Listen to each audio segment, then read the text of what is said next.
A paz do Senhor, meus irmãos. A leitura diária de sexta-feira, 9 de fevereiro de 2024, tem como título Resolvendo Problemas de Natureza Doutrinária.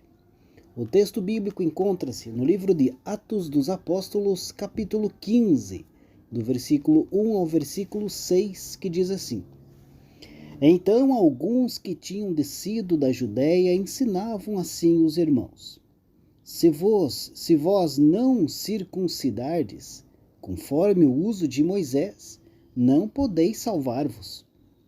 Tendo tido Paulo e Barnabé não pequena discussão e contenda contra eles, resolveu-se que Paulo, Barnabé e alguns dentre eles subissem a Jerusalém, aos apóstolos e aos anciãos, sobre aquela questão. E eles, sendo acompanhados pela igreja, passaram pela Fenícia e por Samaria, contando a conversão dos gentios, e davam grande alegria a todos os irmãos. Quando chegaram a Jerusalém, foram recebidos pela igreja e pelos apóstolos e anciãos. Eles anunciaram quão grandes coisas Deus tinha feito com eles. Alguns, porém, da seita dos fariseus, que tinham crido, se levantaram, dizendo que era mister circuncidá-los e mandar-lhes que guardassem a lei de Moisés. Congregaram-se, pois, os apóstolos e os anciãos para considerar este assunto. Queridos, heresias são ensinos contrários ao da Bíblia, que é a palavra de Deus.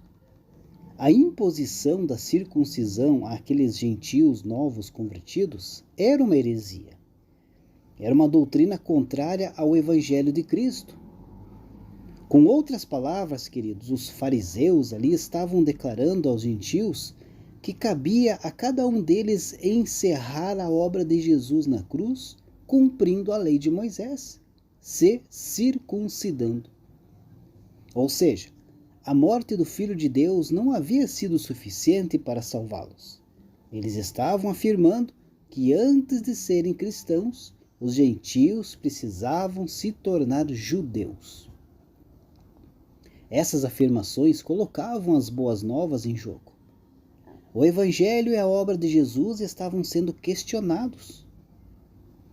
Para John Stott, não eram algumas práticas culturais judaicas que estavam em jogo, mas a verdade do Evangelho e o futuro da igreja. O apóstolo Pedro, queridos, era o principal líder da igreja naquela época. Por isso, o seu posicionamento era muito importante. Ele era judeu, exímio cumpridor da lei de Moisés, até a conversão de Cornélio, quando ele entendeu que o Senhor havia estendido aos gentios a oportunidade da salvação, por intermédio de Jesus. Pedro não sugeriu ali a abolição da lei, mas ele deixou claro que ela não é requisito para a salvação, nem de judeus, nem de gentios. Ambos são salvos da mesma maneira pela graça de Deus, mediante a fé. Aprendemos com isso, meus amados irmãos, que como cristãos, nós precisamos nos posicionar a respeito das verdades que nos são apresentadas na palavra de Deus.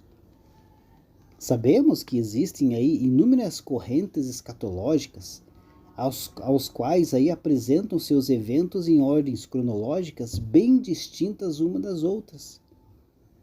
Esses são eventos importantes, porém secundários.